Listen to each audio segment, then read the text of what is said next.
Bismillahirrahmanirrahim. Assalamualaikum warahmatullahi wabarakatuh. Alhamdulillahi ala ihsani, syukru lahu ala taufiqihi wa amtinanihi, wa asyhadu an la ilaha illallah wahdahu la syarika lahu ta'ziman li sya'ni, wa asyhadu anna Muhammadan abduhu wa rasuluhu da'ila ridwani. Allahumma salli alaihi wa ala alihi wa ashabihi wa ikhwani. Para ikhwan dan akhwat, bapak dan ibu yang dirahmati Allah Subhanahu wa taala, kita melanjutkan bahasan kita dari penjelasan kitab Fadlul Islam karya Syekh Muhammad bin Abdul Wahhab rahimahullahu taala, dan kita masih pada bab yang kedua tentang bab wujub dukhul fil Islam, tentang wajibnya untuk masuk ke dalam agama Islam. Dan di awal bab tersebut Syekh Muhammad bin Abdul Wahhab telah menyebutkan beberapa ayat, ya, seperti firman Allah Subhanahu wa taala, wa may yabtaghi ghairal islami dinan fala yuqbala min. Siapa yang mencari agama selain Allah, selain Islam, maka tidak akan diterima oleh Allah Subhanahu wa taala. Beliau juga kemudian bawakan ayat wa anna hadza sirati mustaqiman fattabi'uhu wa la tattabi'us subul fatafarraqa bikum an sabilihi, dalam surat Al-An'am ayat 153, ayat yang terakhir kita bahas pada pertemuan lalu, di mana Allah berfirman, inilah jalanku yang lurus maka ikutilah, jangan ikuti jalan-jalan yang lain maka kalian akan terjauhkan dari jalan Allah Subhanahu wa taala. Mujahid, muridnya Ibnu Abbas, ketika menafsirkan as-subul, jauhilah jalan-jalan yang lain, ikuti satu jalan yang lurus, hindari jalan-jalan yang lain. Kata Mujahid, as-subul al-bid'ah wa syubhat. Kata Mujahid rahimahullah, Mujahid bin Jabir, muridnya Ibnu Abbas, as-subul maksudnya adalah bid'ah-bid'ah dan syubhat-syubhat. Setelah itu Al-Imam Muhammad bin Abdul Wahhab rahimahullah ta'ala membawakan hadis kelanjutan dari tafsir dari Mujahid yang menafsirkan tentang subul, jalan-jalan yang kita diperintahkan untuk menjauhinya, yaitu bid'ah dan syubhat. Maka beliau membawakan hadis tentang larangan berbuat bid'ah. Kita bacakan hadisnya. Wa an Aisyah radhiyallahu ta'ala anha anna Rasulullah sallallahu alaihi wasallam qala, dari Aisyah radhiyallahu ta'ala anha bahwasanya Rasulullah SAW bersabda, man ahdatha fi amrina hadza ma laysa minhu fa huwa raddun. Siapa yang mengada-ngadakan dalam perkara kami ini suatu yang bukan dari Islam, fa huwa raddun, maka tertolak. Akhrajahu, riwayat Bukhari dan Muslim. Wa fi lafdhin, man amila amalan laysa alaihi amruna fa huwa raddun. Siapa yang melakukan suatu amalan yang tidak ada, yang bukanlah perkara kami, maka tertolak. Di sini hadis Aisyah dengan dua lafal, ya. Hadis Aisyah tentang larangan berbuat bid'ah.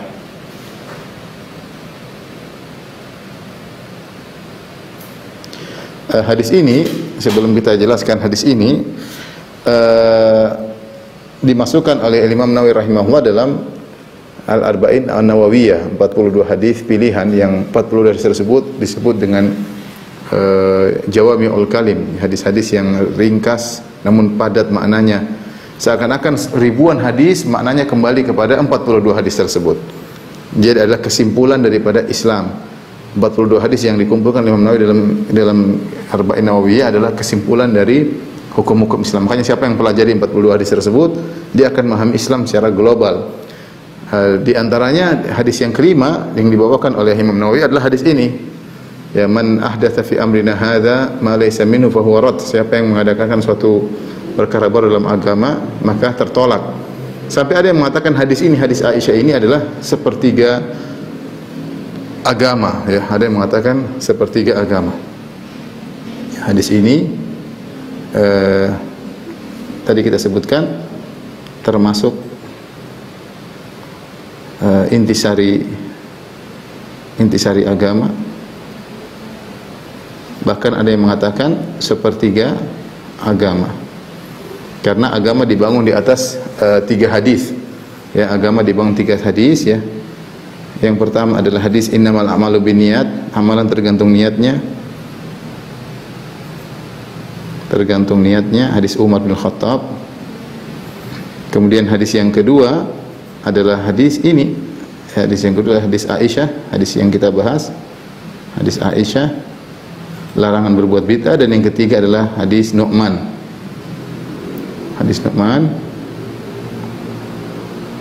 yang Nabi mengatakan innal halala bayyin wa innal harama bayyin. bainahuma umurun musyabihat. Yang halal jelas, yang haram jelas, di antaranya ada perkara-perkara yang syubhat. Artinya kata sebagian ulama, siapa yang ingin menjalankan agama kembali kepada 3 hadis ini ya. Ya, tentang halal, haram, syubhat. Ini tentang larangan bid'ah. Larangan bid'ah. Maka seorang kalau ingin menjalankan agama kembali kepada 3 hadis ini. Perbaiki niatnya. Pertama dia perbaiki niatnya karena Allah. Yang kedua, jangan melakukan perkara yang di luar perintah, yaitu jangan berbuat bid'ah. Kemudian dia lihat mana yang halal, mana yang haram, dan mana yang syubhat. Sehingga ada yang mengatakan hadis ini adalah sepertiga daripada agama, karena agama kembali kepada 3 hadis ini. Nah, lafal hadis Aisyah ada 2. Lafalnya 2 lafal ya. Yang pertama, man ahdatsa, kata Nabi sallallahu alaihi wasallam, man ahdatsa fi amrina hadza ma laysa minhu fa huwa. Siapa yang mengada-ngadakan? Siapa yang mengada-ngadakan perkara bid'ah, sesuatu yang tidak ma laysa minhu, man ahdatsa fi amrina hadza ma laysa minhu, saya membuat perkara baru yang bukan dari perintah kami, maka tertolak. Di sini berarti kreator dia. Ini kreator bid'ah. Dia apa? Pelopor, pencetus ya. Pencetus bid'ah ya. Lafal yang kedua lebih umum lagi ya. Tidak harus pencetus. Kata Nabi sallallahu alaihi wasallam, man amila amalan laisa alaihi amruna fa huwa rad. Siapa yang melakukan amalan bid'ah, ya, amalan maksudnya amalan bid'ah yang tidak ada contoh dari kami, maka tertolak. Yang ini mencakup kreator bid'ahnya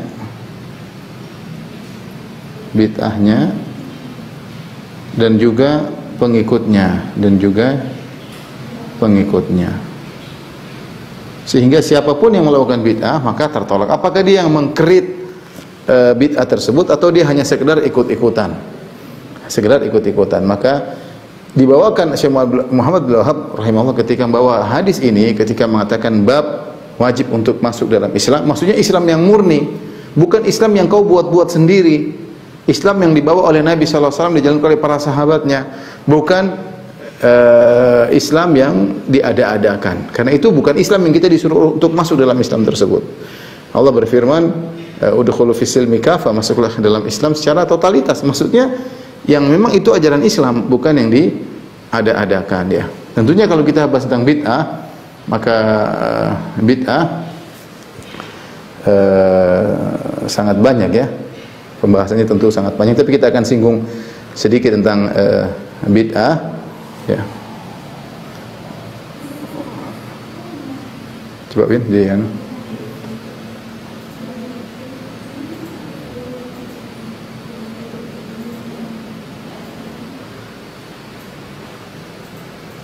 Baik. Bid'ah pembahasannya tentu sangat luas, tapi kita singgung sedikit sini. Bid'ah, apa itu bid'ah? Bid'ah adalah perkara yang baru dalam agama yang tidak ada di zaman Nabi sallallahu alaihi wasallam ya.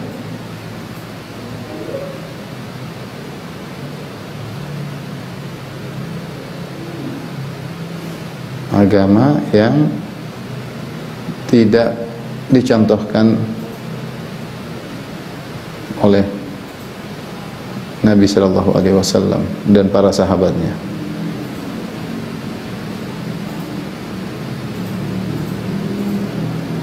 Imam Malik berkata, ya, man za'ama man istahsana bid'atan faqad za'ama anna Muhammadan khana risalah ya. Imam Malik berkata,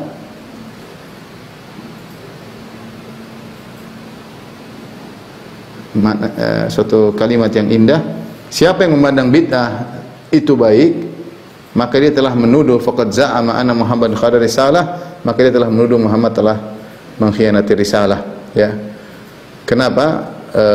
karena Allah telah mengatakan al-yauma akmaltu lakum dinakum wa atmamtu alaikum nikmati wa raditu lakumul Islam madina. Pada hari ini telah aku sempurnakan agama bagi kalian.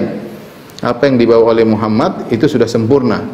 Faman lam yakun yauma idzin dinan falan yakun al-yauma din. Apa yang di zaman Nabi sallallahu alaihi wasallam bukan agama, maka zaman sekarang juga bukan agama. Kata Imam Malik, apa yang di zaman Nabi sallallahu alaihi wasallam bukan agama,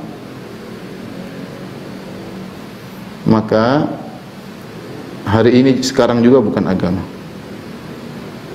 Juga bukan agama. Nah, kita nggak boleh, karena Islam sudah datang dengan sempurna. Karena Islam sudah sempurna, ya. Karena Islam sudah sempurna. Sempurna dan tidak ada yang disembunyikan oleh Nabi. Ada yang disembunyikan oleh Nabi.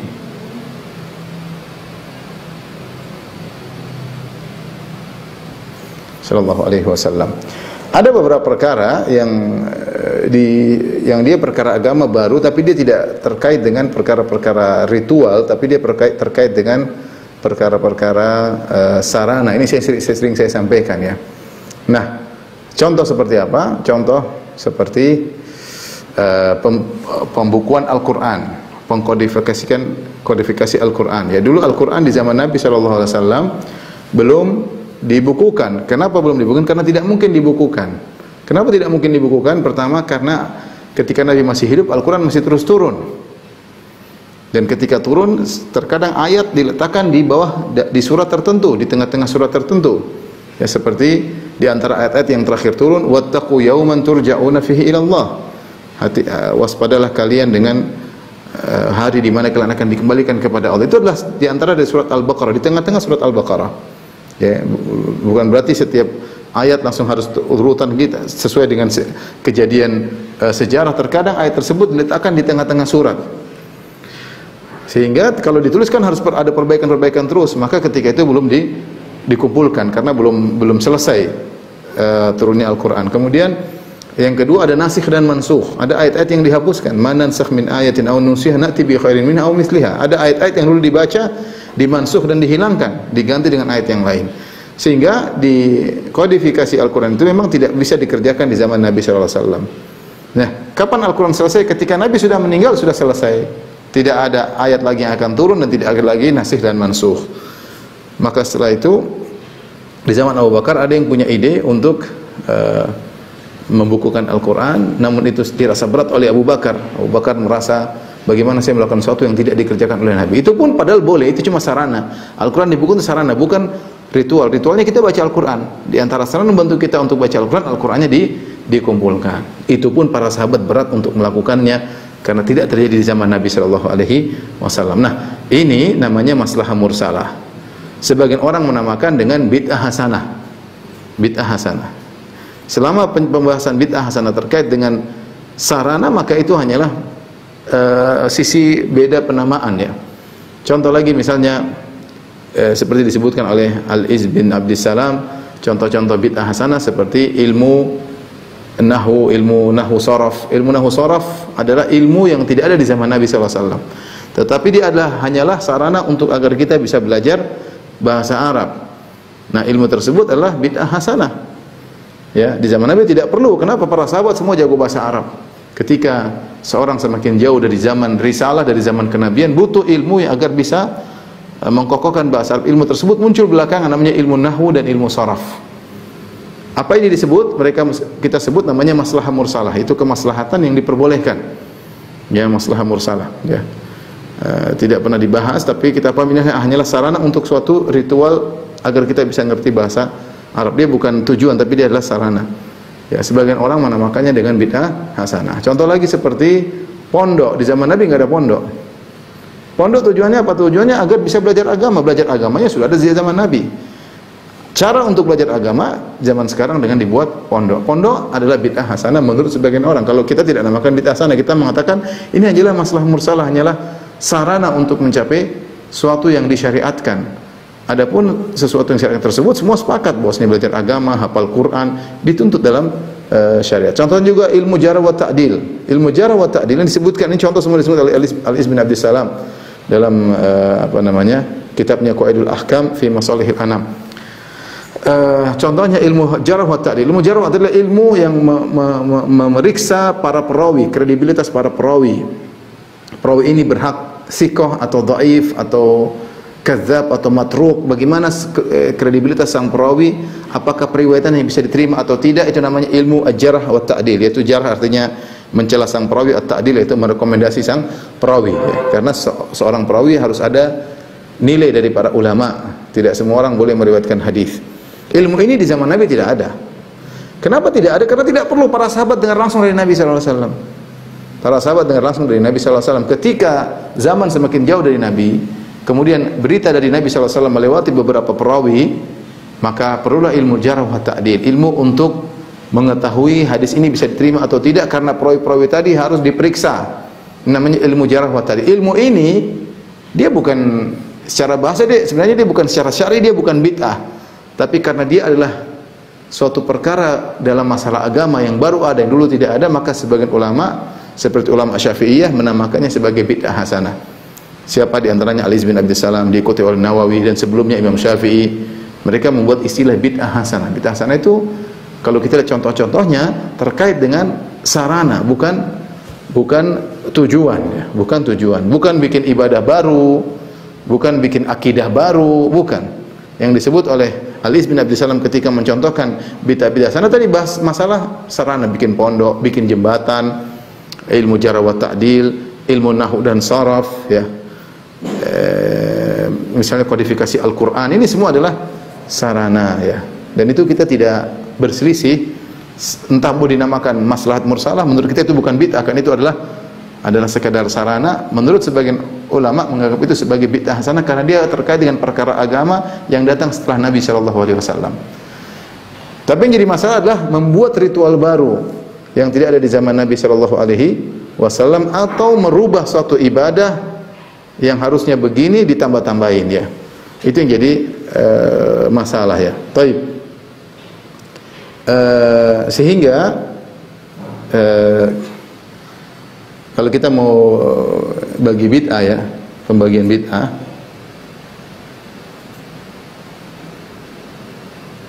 ini tadi saya sudah sebutkan, ya. Perkara baru dalam agama yang tidak dicontohkan oleh Nabi dan para sahabat. Ini ada dua model. Pertama terkait sarana, yang kedua terkait tujuan atau ritual inti.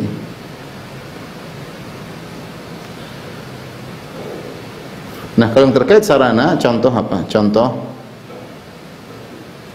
Atau tadi kita sebutkan contoh-contohnya seperti kodifikasi Al-Quran, ilmu sharaf, jarh wa ta'dil, ilmu nahwu, pondok, ini semua sarana. Maka di sini ada yang menamakannya dengan maslahah al-mursalah, atau ada yang menamakan dengan sunnah al-hasanah, dan ada yang menamakan juga, ada ulama yang menamakannya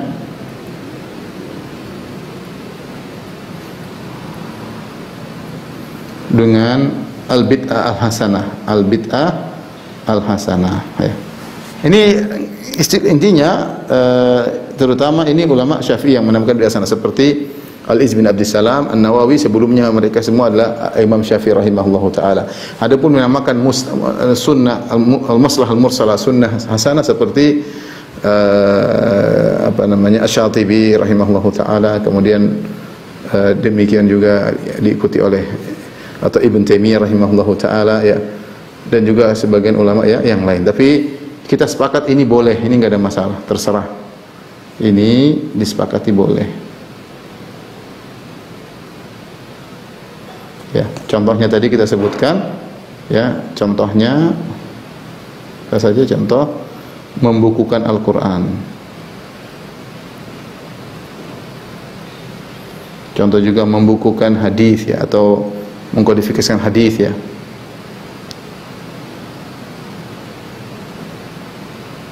Contohnya pondok. Contohnya ilmu nahwu saraf. Contohnya ilmu jarh wa ta'dil, al-jarh wa at-ta'dil,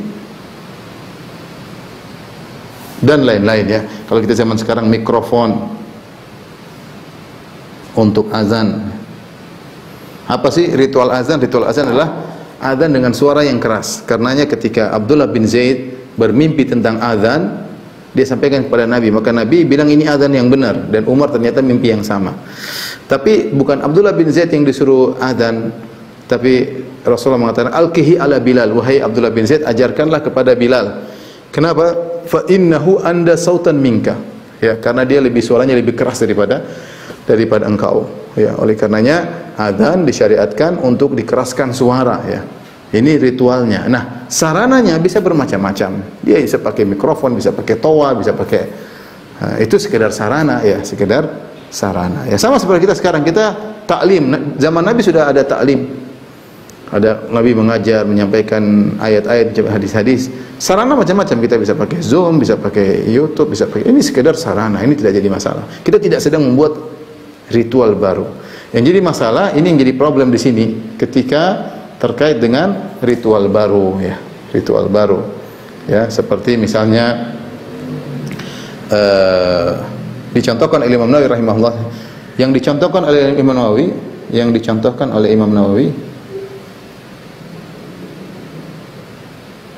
yang tidak boleh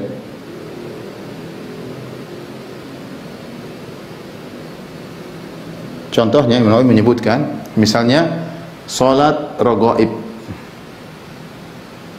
Ini enggak boleh. Apa salat raghaib? Salat raghaib adalah salat 8 rakaat atau 12 rakaat, saya lupa, atau 6 rakaat di malam Jumat pertama di bulan Rajab. Pahalanya gini. Ini tidak ada dalilnya. Dalilnya pun lemah atau palsu. Ini kan membuat ibadah baru, buat salat sunnah baru yang tidak ada contohnya dari Nabi. Ini contohnya, langsung buat ritual baru. Ya. Salat raghaib. Imam Nawawi melarang. Contohnya juga misalnya salat malam nisfu Sya'ban. Malam nisfu Sya'ban, yaitu ada solat 100 rakaat. Sebenarnya malam nisfu Sya'ban adalah malam yang mulia, silakan orang solat berdoa, tetapi ketika mengkhususkan solat 100 rakaat di malam nisfu Sya'ban, maka itu dianggap bid'ah oleh Imam Nawawi, bid'ah yang mungkar, bid'ah yang mungkar. Contoh lagi misalnya yang disebutkan oleh Imam Nawawi adalah misalnya membaca Al-Quran ketika mengangkat mayat ya. Membaca Al-Quran atau berzikir, kalau nggak salah, saya agak lupa ya, membaca Al-Quran ketika menggiring jenazah.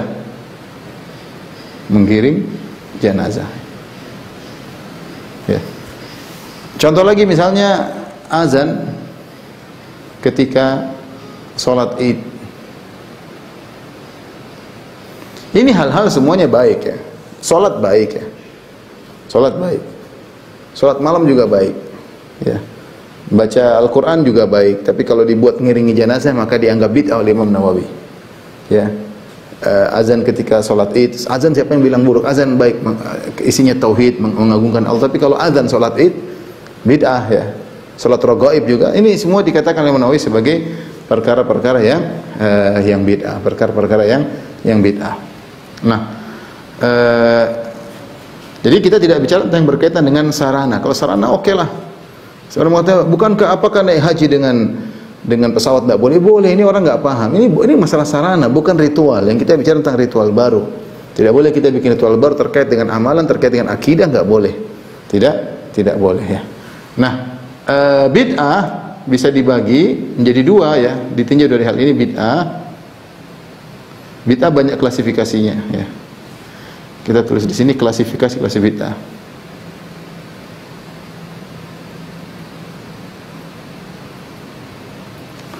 Yang pertama ditinjau dari kemurnian bid'ahnya ya. Mungkin kita boleh katakan demikian, kemurnian bid'ahnya. Maka terbagi menjadi dua. Ada namanya bid'ah bid'ah asliyah, al bid'atu al asliyatu bid'ah asli, yaitu yang benar-benar tidak ada contohnya dari Nabi, ya, asal memang bid'ah. Ada namanya disebut bid'ah idhofiyah, bid'ah tambahan. Bid'ah tambahan atau kreasi, bid'ah tambahan. Maksudnya apa? Bid'ah asli yang benar-benar memang tidak ada, Nabi tidak pernah melakukannya. Seperti tadi contohnya apa? Salat raghaib, ini contohnya tadi, ya. Rasulullah SAW tidak pernah melakukannya sama sekali. Bid'ah tambahan maksudnya apa? Asal ibadahnya adalah syar'i. Ibadahnya syar'i, namanya bid'ah idhofiyah, adalah syar'i. Namun dimodifikasi. Ini maksudnya bid'ah tambahan. Contoh, ya, berzikir dengan cara tertentu. Berzikir dianjurkan, tapi berzikir dengan cara tertentu yang jadi masalah. Berzikir dengan cara tertentu. Contoh lagi, azan dengan tambahan misalnya. Azan dengan tambahan, ya. Seperti orang-orang Syiah ketika mereka azan, azannya syar'i tapi mereka rubah. Mereka mengatakan Allahu Akbar, Allahu Akbar, Allahu Akbar, Allahu Akbar, asyhadu an la ilaha illallah, asyhadu an la ilaha illallah, asyhadu anna Rasulullah, asyhadu anna Aliyan waliyullah. Kami bersaksi bahwasanya Ali adalah waliullah, ya. Berzikir adalah syar'i tapi ketika diotak-atik, dirubah-rubah, seperti yang didapati oleh Ibnu Mas'ud radhiyallahu taala anhu dalam hadis Abu Musa al-Asy'ari ketika dia melihat orang di masjid berzikir, yang satu jadi pemimpin, halilu mi'ah, kata dia, bertahlil 100 kali rame-rame, la ilaha illallah, la ilaha, rame-rame. Dia punya anak buah, rame-rame berzikir, rame-rame. Dia pimpin, la ilaha illallah, la ilaha, 100 kali. Sabbihu mi'ah, bertasbih 100 kali, subhanallah, subhanallah, subhanallah, rame-rame. Kemudian bertahmid juga 100 kali, alhamdulillah, alhamdulillah. Itu diingkari oleh Ibnu Mas'ud. Ibnu Mas'ud berkata, innakum apa namanya, uddu sayyiatikum. Kata Ibnu Mas'ud, hitung aja keburukan-keburukan kalian.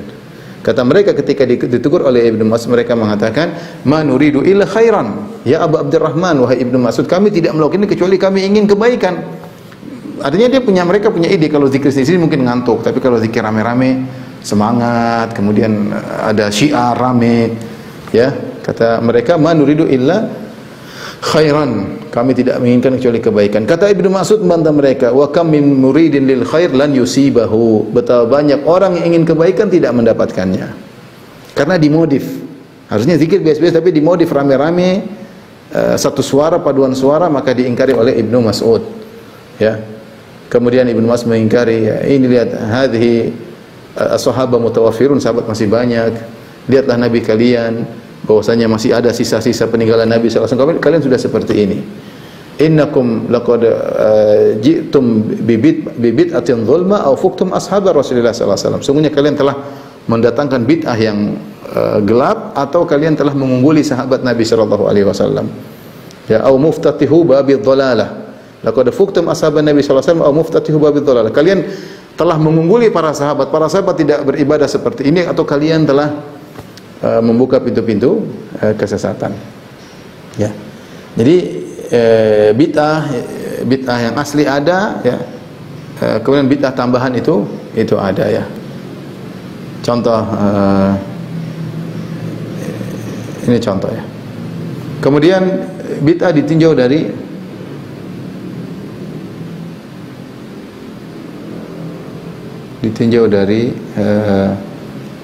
jenis amalnya, ya. Maka ada bid'ah terkait bid'ah amalan, ya. Dan ada bid'ah akidah, ya. Bid'ah akidah. Bid'ah amalan, ya, amalan baru yang tidak pernah dicontohkan oleh Nabi sallallahu alaihi wasallam. Bid'ah akidah seperti munculnya misalnya Khawarij, ya. Misalnya bid'ah akidah, Khawarij, Syiah, kemudian Murji'ah, kemudian Mu'tazilah. Ini semua bid'ah akidah, bid'ah akidah. Kemudian bagian bid'ah yang berikutnya ditinjau dari hukumnya, dari beratnya, ya. berat hukumnya. Maka ada namanya bid'ah, bid'ah yang kufur, ada bid'ah yang tidak sampai kufur.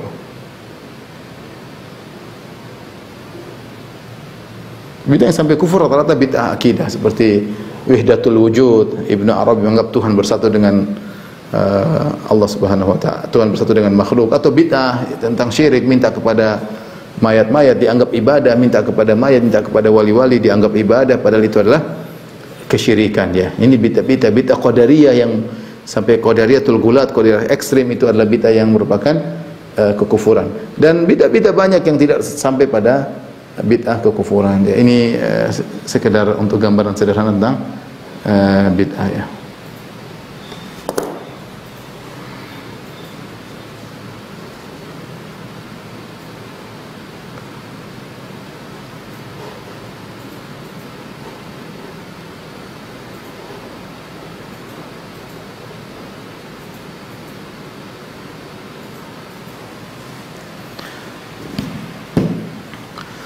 Baik, kita lanjutkan hadis berikutnya. Jadi ikhwan, kalau kita ingin menjalankan Islam, jalanilah Islam yang murni ya, jalan Islam yang bukan Islam yang tercampur dengan bid'ah, baik bid'ah amalan maupun bid'ah akidah ya. Yang penting bagaimana amal kita diterima. Sudah kita jelaskan sebelumnya. Bukan masalah banyak amal atau tidak. Percuma beramal banyak tapi tidak ada contohnya dari Nabi sallallahu alaihi wasallam ya. Kita lihat sebagian orang ketika membuka bid'ah hasanah, mereka akhirnya liar. Mau bikin ini, bikin anu, liar ya. Tidak terikat dengan sunnah Nabi sallallahu alaihi wasallam. Baik, kita lanjutkan hadis berikutnya. Saya bacakan, walil Bukhari an Abi Hurairah radhiyallahu taala anhu. Dan Imam Bukhari meriwayatkan dari Abu Hurairah, qala Rasulullah sallallahu alaihi wasallam, Rasulullah SAW bersabda, kullu ummati yadkhulunal jannata illa man aba. Semua umatku masuk surga kecuali yang tidak mau.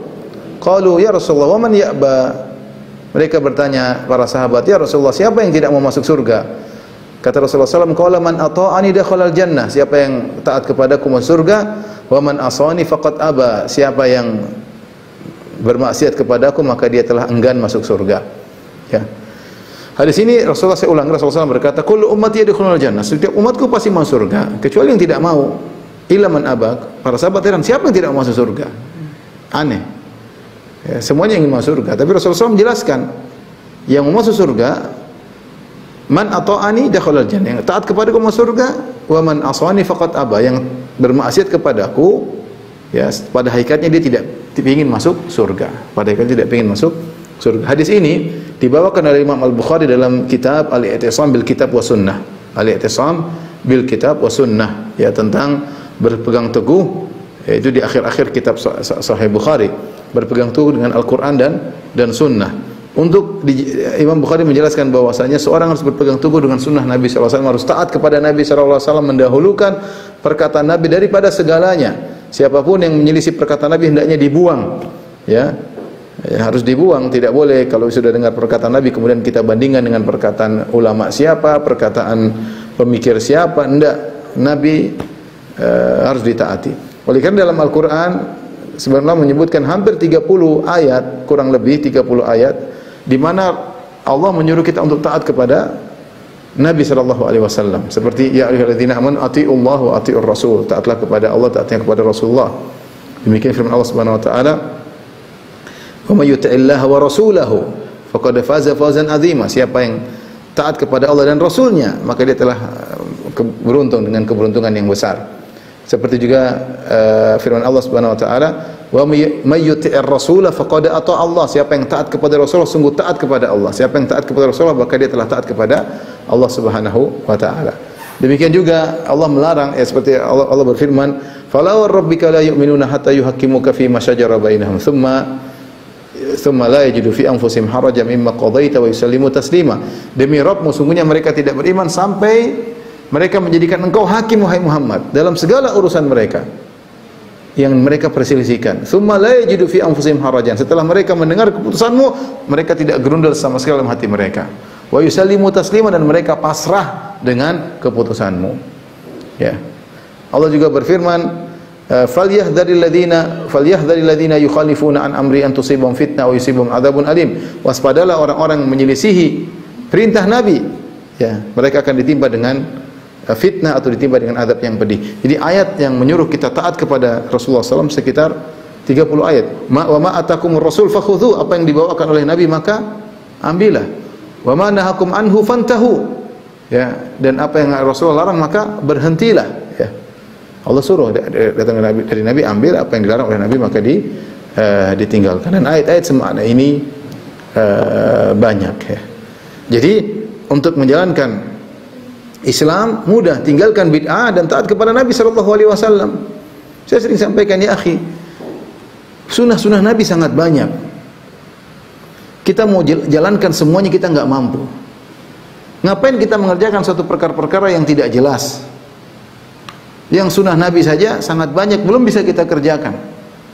Terus kita sibuk dengan perkara-perkara yang tidak dicontohkan oleh Nabi SAW, yang terkadang membuang-buang waktu dan terkadang menghabiskan duit.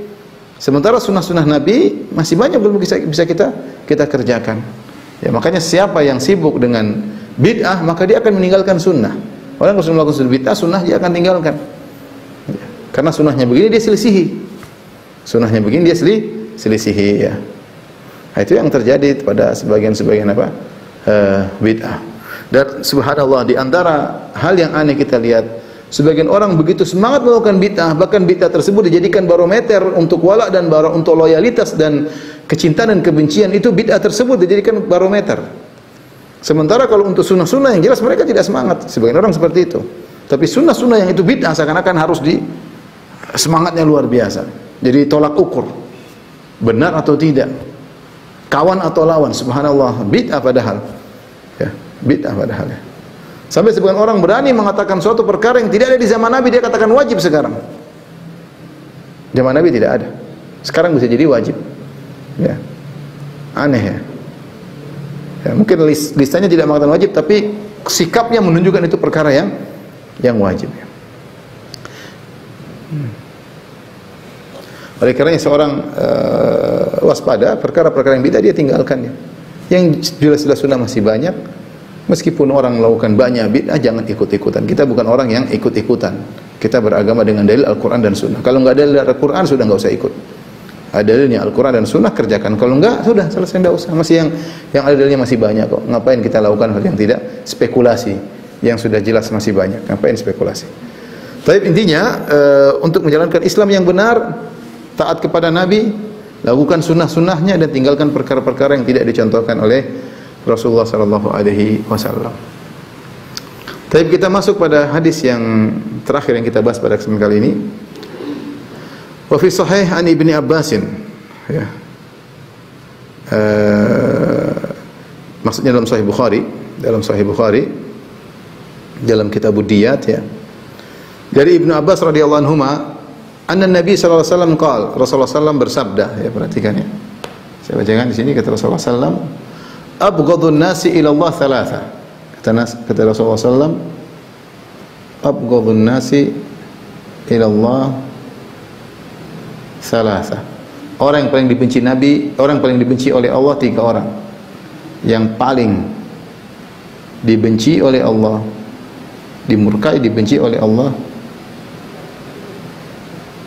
ada 3, ya. 3 orang.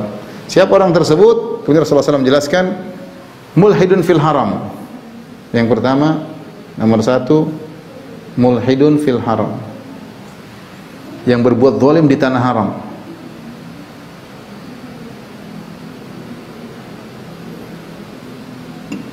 Di tanah haram. Kemudian yang kedua adalah mubtaghin fil islami sunnatal jahiliyah. Mubtaghin fil islami sunnatal jahiliyah, yang ingin menghidupkan kembali, ya,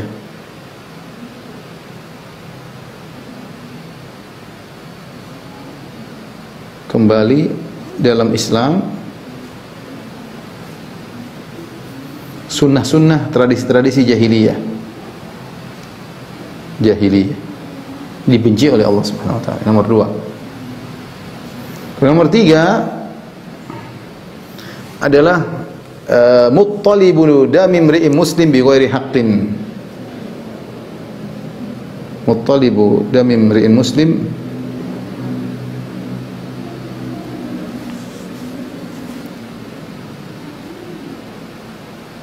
bi ghairi haqqin liyuhri qadamahu.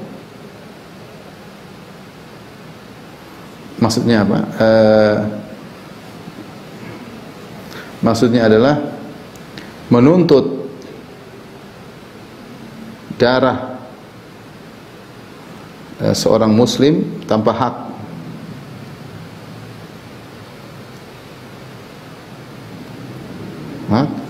Agar ditumpahkan darahnya.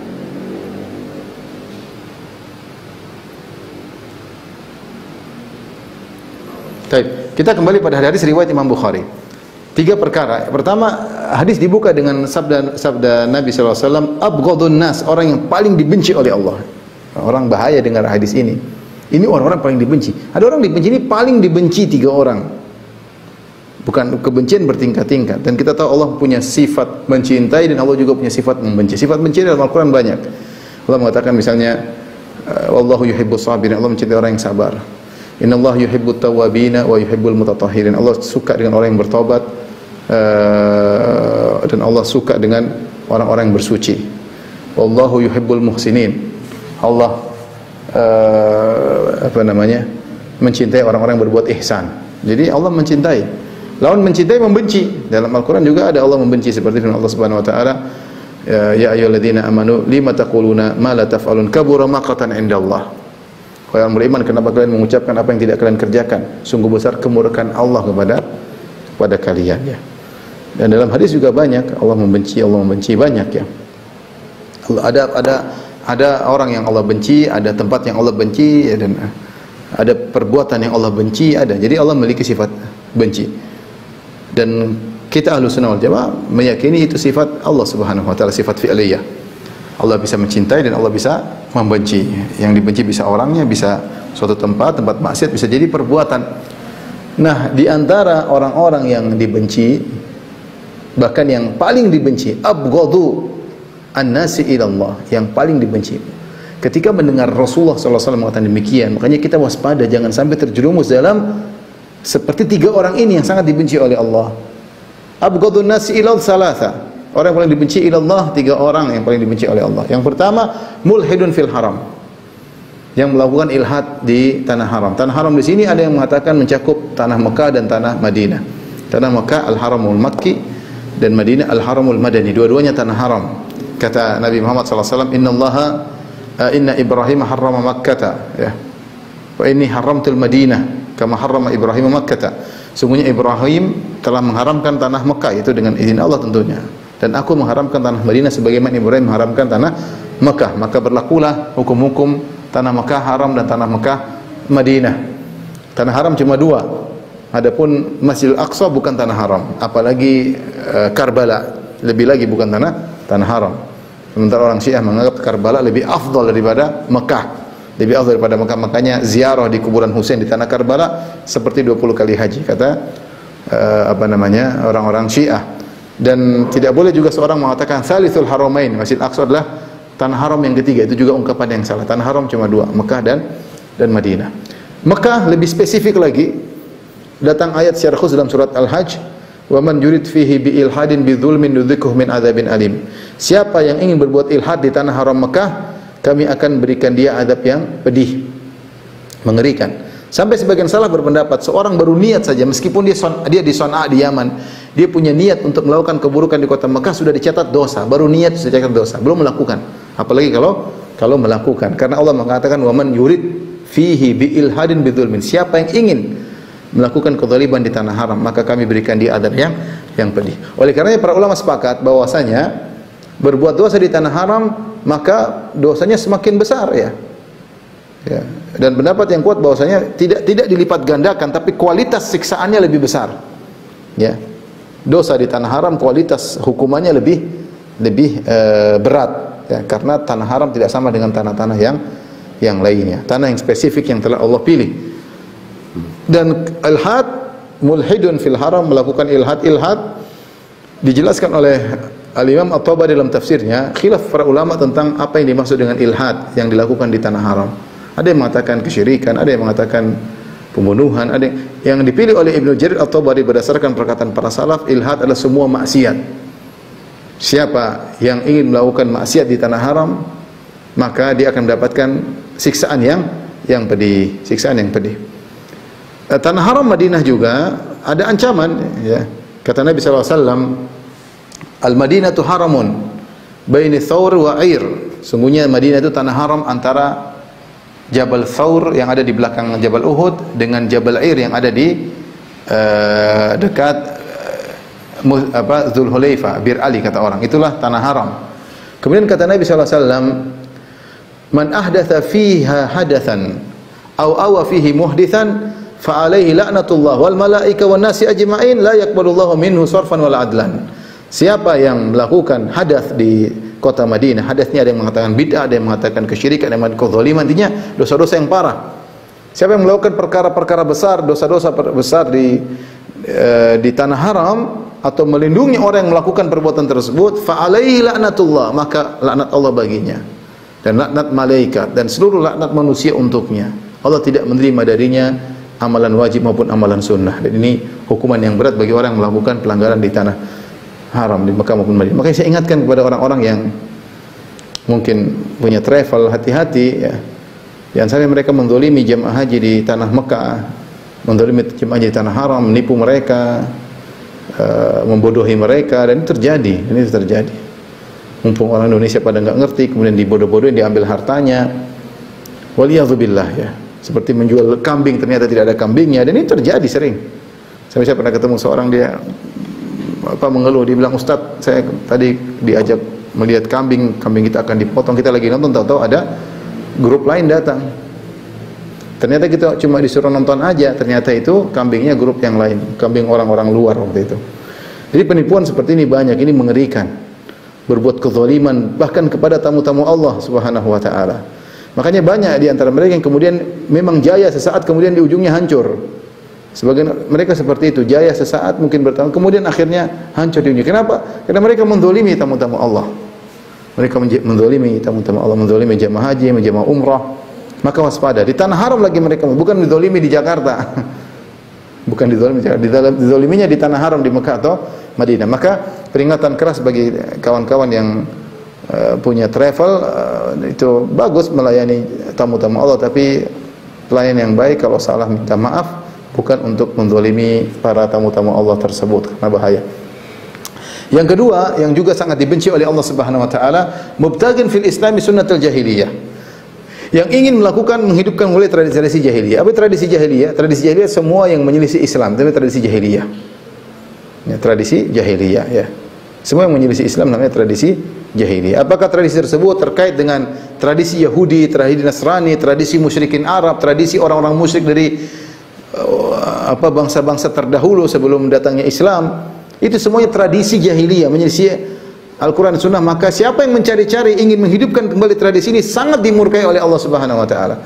Lihatlah bagaimana susahnya dakwah Nabi SAW dan para sahabatnya dahulu di Jazirah Arab.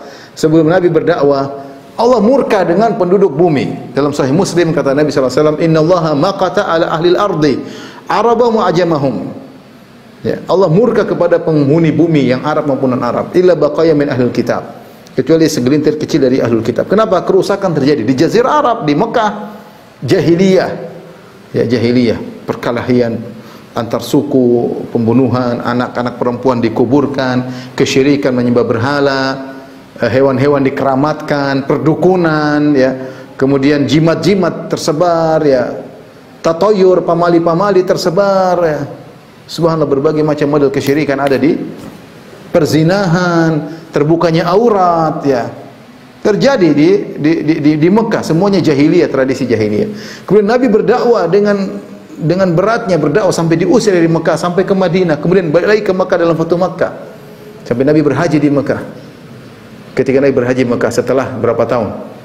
Setelah 23 tahun berdakwah. Karena Nabi haji pada tahun 10 Hijriah, kemudian tahun 11 Hijriah beliau meninggal. Setelah 23 tahun berdakwah atau 22 tahun berdakwah, Nabi kemudian di ketika haji Nabi berkhutbah di hadapan para jamaah haji, para sahabat sekitar 100.000, 120.000. Kata Nabi SAW, ala inna kull amril jahiliyah, ya, kull amrin min umuril jahiliyah mawdu'un tahta qadamayya hataini. Ketahuilah seluruh perkara jahiliyah terbuangkan di bawah kedua kakiku ini. Tidak ada lagi perkara jahiliyah.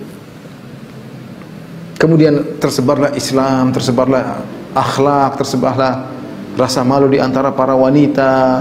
Orang-orang jauh dari kesyirikan, orang jauh daripada khurafat, orang-orang jauh daripada tatoyur, pamali-pamali, macam-macam halnya.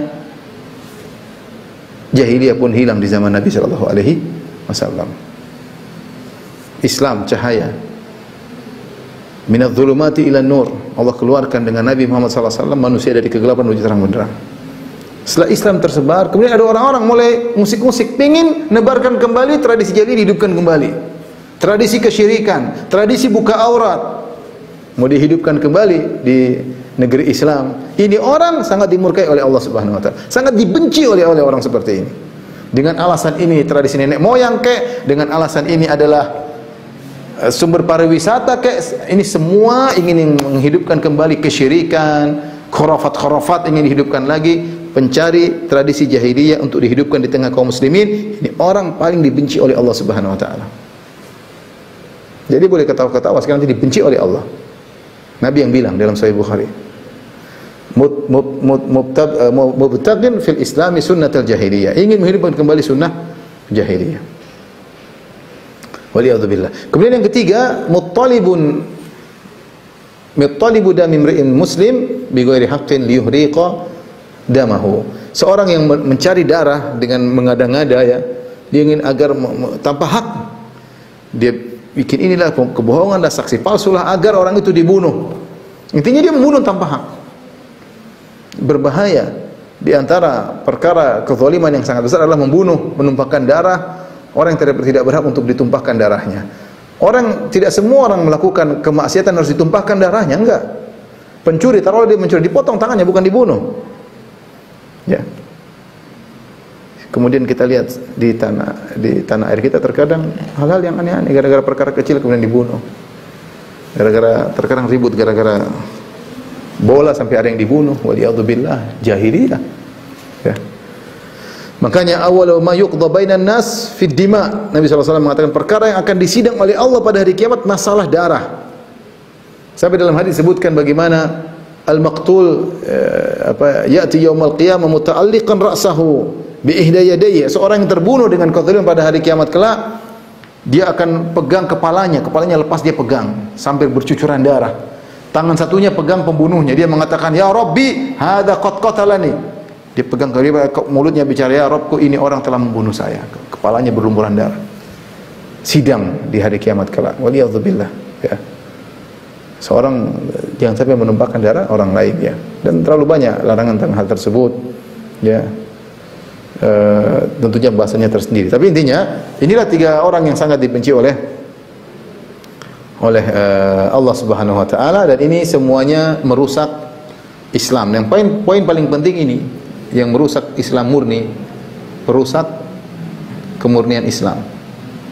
Sudah datang baik-baik, ya, kemudian Islam sudah dikerjakan dengan baik, ada orang hidup Islam, dia rusak dengan tradisi jahiliyah, dengan tradisi nenek moyangnya kek, dengan tradisi masyarakatnya kek. Kalau kamu bukan orang Islam nggak ada masalah. Kamu orang Islam tidak boleh. Kau akan dimurkai oleh Allah Subhanahu wa taala, ya. Kemudian Syekh Abdul Wahhab rahimahullahu taala membawakan perkataan Syekhul Islam Ibnu Taimiyah rahimahullahu taala, ya.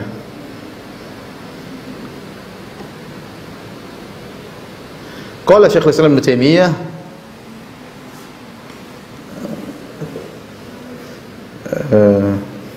qauluhu sunnatul jahiliyah. Syekhul Islam Taimiyah menerangkan tentang hadis ini, mubtaghin fil Islam sunnatul jahiliyah. Sabda Nabi tentang sunnah al-jahiliyah, yandariju fiha kullu jahiliyatin mutlaqatin aw muqayyadatin, ay fi syakhsin duna syakhsin, kitabiyatin aw wathaniyatin aw ghairihima min kulli mukhalafatin lima jaa bil mursalun.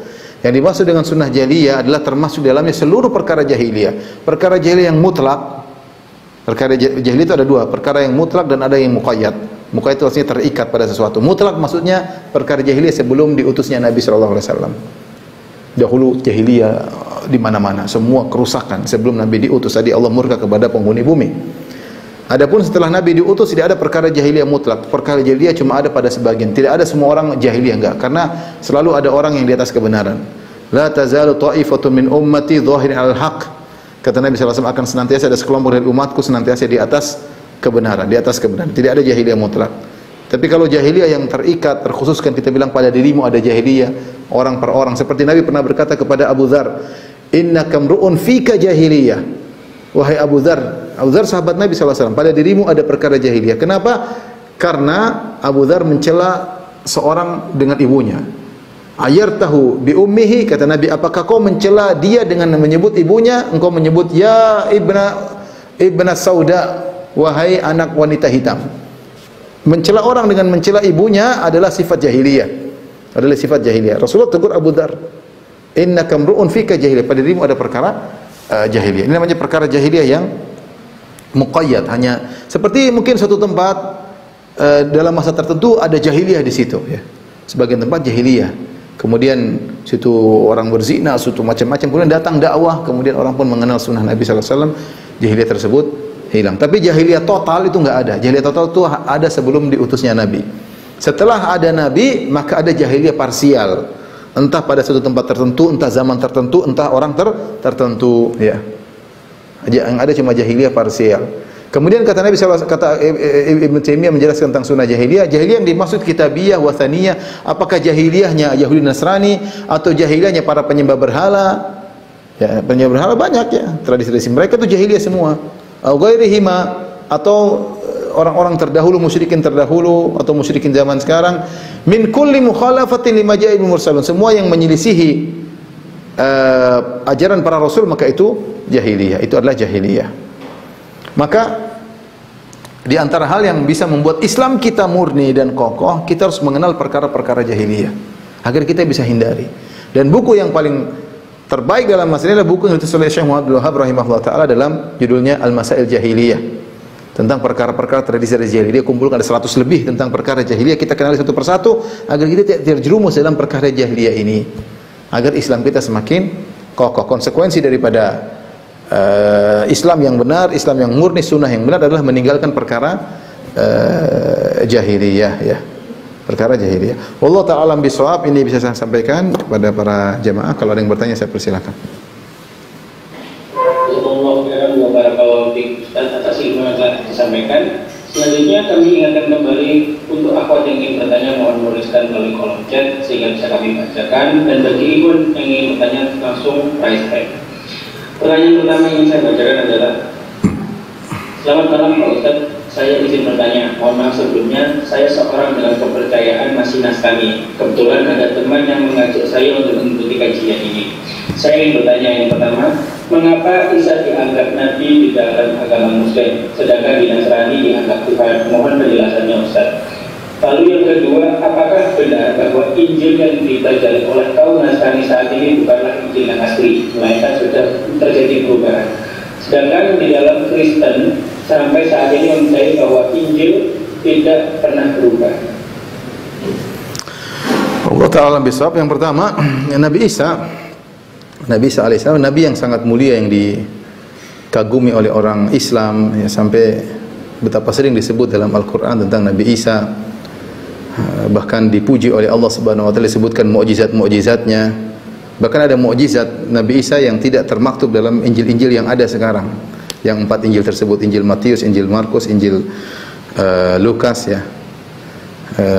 Tidak disebutkan Injil Yohanes ya. Apa mukjizat Nabi Isa yang tidak tersebut? Dan Injil tersebut adalah mukjizat Nabi Isa berbicara ketika masih kecil. Ini tidak terdapat dalam Injil-Injil tersebut.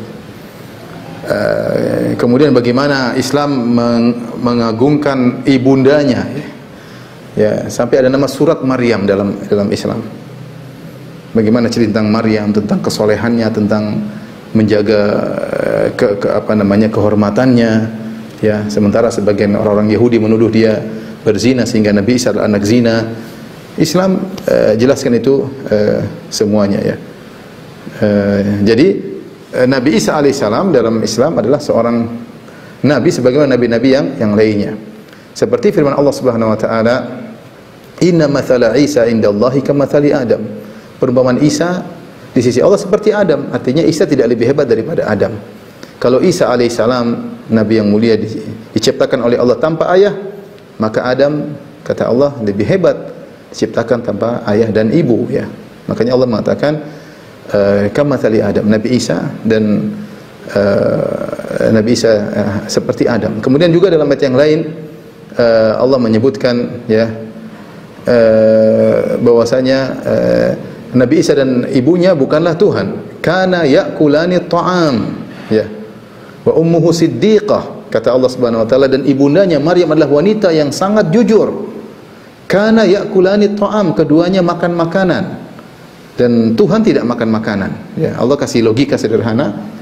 Ya, kita tahu Allah kita dengan Allah Nabi orang Nasrani sama-sama Allah. Cuma kalau kita Allah Maha Esa. Ya, tidak punya anak ya. Dan tidak ada Tuhan selain Allah. Adapun kaum Nasrani menganggap Tuhan 3 atau Tuhan 2 atau Tuhan 1. Allah alam, intinya kita Tuhan Maha Esa. Dan di antara dalil bahwa Nabi Isa bukanlah Tuhan, Nabi Isa makan sebagaimana ibunya juga makan ya.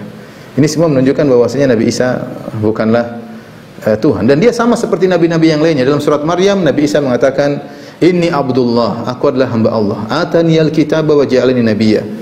Aku diberikan Injil dan aku dijadikan nabi. Kemudian di antaranya wa wasani bis salati, dan Allah menyuruh aku untuk salat. Ya. Jadi Nabi Isa sama seperti nabi-nabi yang lainnya. Nabi-nabi yang lain apa tugasnya? Tugasnya membawa risalah dari Tuhan, diturunkan kitab suci.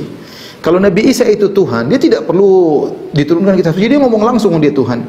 Kitab suci itu apa? Kitab suci firman Tuhan yang dibawa oleh Nabi Isa. Apa bedanya dengan nabi-nabi yang lain? Nabi-nabi yang lain pun demikian. Mereka ada kitab sucinya. Kitab suci kumpulan firman Tuhan. Kalau seandainya Nabi Isa Tuhan, dia tidak perlu bawa kitab suci, dia langsung ngomong saja, semua perkataannya kitab suci. Harusnya demikian karena dia Tuhan.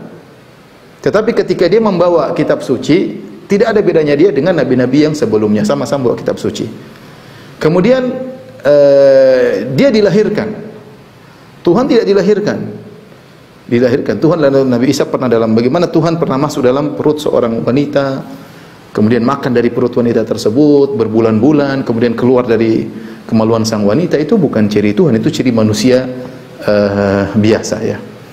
Kemudian juga Nabi Isa alaihissalam salat, wa awsani bis salati, aku disuruh salat. Disebutkan dalam Injil-Injil yang ada sekarang, Nabi Isa salat, Nabi Isa berdoa. Dan Tuhan tidak begitu, Tuhan tidak salat dan tidak berdoa. Tuhan itu diibadahi, Tuhan dimintai, bukan Tuhan meminta dan bukan Tuhan salat. Intinya terlalu banyak dalil bahwasanya Nabi Isa alaihissalam adalah seorang nabi. Kita umat Islam memuliakan Nabi Isa sebagai seorang nabi. Saya katakan justru ketika Nabi Isa diangkat sebagai Tuhan, dia malah tercela.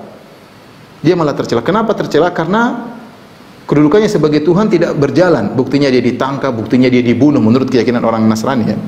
Kita enggak, kalau dia seorang nabi mulia, dia menjadi mulia karena seorang nabi. Tapi ketika kita angkat derajatnya sebagai Tuhan, sementara dia tidak bisa menjalankan fungsinya sebagai Tuhan, buktinya dia lapar, buktinya dia ketiduran, itu dalam Injil, dia ketiduran, buktinya dia minta tolong, buktinya dia ditangkap, buktinya dia dibunuh. Ini kan Tuhan kok begini gitulah. Tapi ketika dia sebagai seorang nabi, hal yang biasa, justru dia mulia. Inilah keyakinan orang Islam terhadap Nabi Isa alaihissalam. Bisa dibaca lebih lanjut dalam Al-Quran. Makanya di hari kiamat kelak, dan saya mengajak yang bertanya coba membuka Al-Quran ya. Dalam surat Al-Maidah 116 ya, jadi dicatat oleh yang bertanya, Al-Maidah 116 ya. Allah berfirman pada hari kiamat kelak, "Wa idz qala Allahu ya Isa ibn Maryam, a anta qulta lin-nasi ittakhiduni wa ummi ilahaini min dunillah." Ketika Allah berkata, "Wahai Isa putra Maryam, apakah engkau berkata kepada manusia, kepada murid-muridmu, jadikanlah aku dan ibuku sebagai dua sesembahan selain Allah?" Allah tanya. Nabi Isa menjawab, Apakah Isa pernah mengatakan sembahlah aku, sembahlah ibuku? Allah tanya di hadapan orang-orang Nasara pada hari kiamat kelak. Qala subhanaka ma yakunu li an aqula ma laysa li bihaq. Maha suci Engkau ya Allah, aku tidak berhak mengucapkan apa yang bukan hakku. In kuntu qultu faqad alimta. Kalau saya pernah ngomong begitu, tentu Engkau telah tahu ya Allah. Ta'lamu ma fi nafsi wa la a'lamu ma fi nafsik. Engkau tahu apa yang pada diriku dan aku tidak tahu apa pada dirimu. Innaka anta 'allamul ghuyub. Engkau yang Maha mengetahui perkara-perkara yang gaib. Ayat berikutnya ya. Kata Nabi Isa, "Ma qultu lahum illa ma amartani bihi." Apa yang aku katakan kepada mereka tidaklah kecuali apa yang kau perintahkan kepadaku. Ani budullaha rabbi wa rabbakum. Ya, sembahlah Allah semata, Rabbku dan Rabb kalian. Itu yang perintah Nabi Isa alaihissalam. Saya berharap kepada yang bertanya berdoa kepada Allah, kepada Tuhan. Tuhan kita sama Allah. Silakan berdoa minta petunjuk kepada Allah agar diberi hidayah, karena yang bisa kasih hidayah cuma Allah Subhanahu wa taala. Adapun terkait pertanyaan kedua tentang Injil, benar, Injil yang kita orang Islam yakini adalah firman Allah yang Allah turunkan kepada Nabi Isa. Adapun Injil-Injil yang ada sekarang bukan Injil yang dibawa oleh Nabi Isa, tetapi tulisan-tulisan murid-muridnya yang bercerita tentang Nabi Isa. Semacam kita dalam hadis, kalau kita dalam Islam itu namanya hadis. Al-Quran yaitu Allah kasih wahyu langsung kepada Nabi Muhammad SAW. Adapun hadis itu para sahabat yang bercerita tentang kegiatan Muhammad SAW. Dalam istilah kita namanya hadis. Nah, Injil-Injil yang ada sekarang, Injil Lukas, Injil Matius, Injil Yohanes, Injil Markus, ini mirip seperti istilah hadis dalam Islam, di mana orang-orang ini bercerita tentang perbuat atau kegiatan Nabi Isa. Nabi Isa begini, ketemu muridnya, kemudian bicara seperti ini, bersabda demikian. Bukan Injil yang Allah turunkan langsung kepada Nabi Isa. Makanya tidak ada Injil Isa dalam perjanjian baru sekarang. Yang ada namanya Injil Markus, Injil Matius, Injil Barnabas, Injil Yohanes, Injil Lukas ya. Wallahu taala a'lam bishawab. Berikutnya saya berikan kesempatan kepada saudara Samsudin untuk silakan.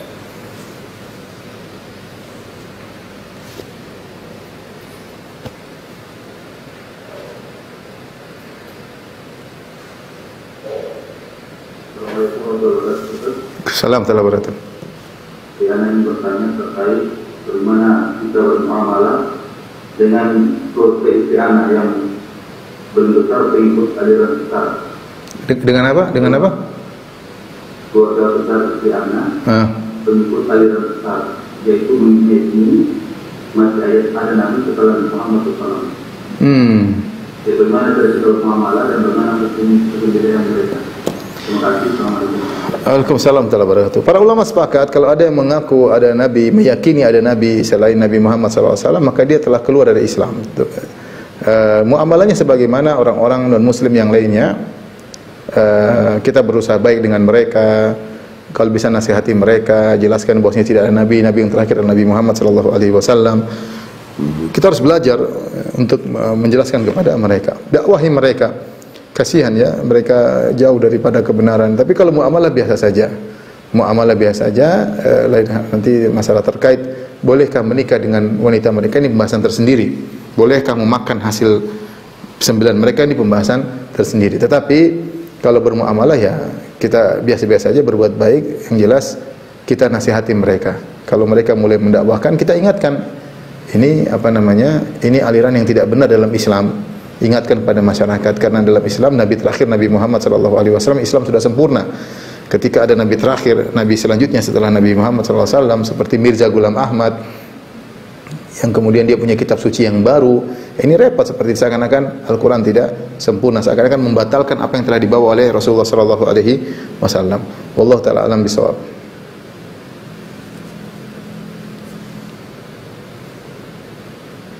Baik, pertanyaan selanjutnya. Assalamualaikum Ustaz, semoga Ustaz dan tim selalu dalam limpahan rahmat Allah SWT. Izin bertanya Ustaz, qadarullah, saya baru mengenal sunnah, sedangkan lingkungan keluarga saya masih sering mengadakan amalan-amalan yang ternyata saya baru tahu kalau itu bid'ah.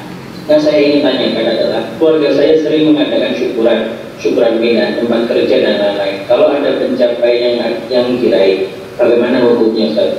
Lalu yang kedua, saya masih tinggal dekat dengan orang tua. Bagaimana jika misalkan di rumah orang tua sedang mengadakan seperti tahlil atau amal yang ternyata bid'ah? Jika syukuran tidak boleh dan orang tua minta tolong kepada kami sebagai anaknya untuk membantu menyiapkan makanan atau membersihkan rumah, yang otomatis kita akan berada di acara tersebut.